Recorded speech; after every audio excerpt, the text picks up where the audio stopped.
So I got the coupling clamp in the mail. Went ahead and fit it together. It fits great on the hub shaft, and it's got a 2 1/8 inch outer diameter. And I didn't have any bigger than a 2 1/8. That's actually the largest size I have on hole saw. So what I did was wrap around it with some of this adhesive on one side, 100 grit sandpaper that's used for a floor sander.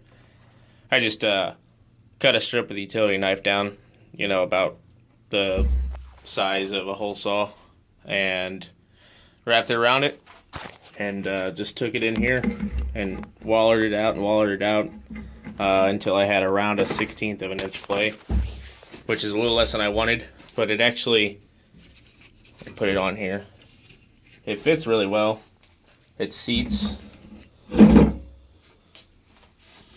so it seats fine, and turns fine. So it's not rubbing on anything. I think it's going to be just fine as long as it's all bolted together. If it's rattling, something else is going on that's bigger than that anyway, so I'm not too worried about it.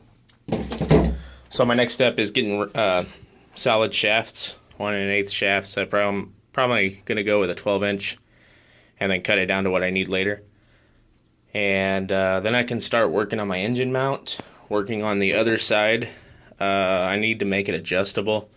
So I think I'm going to take this plate and cut this section off. This was part of a Craftsman lathe, which by the way, I'm also going to be utilizing this piece of a Craftsman lathe. It's got a 3/4 inch shaft and variable size pulleys. I think I'm just going to use the largest of those and try to make an idler shaft or idler pulley out of that.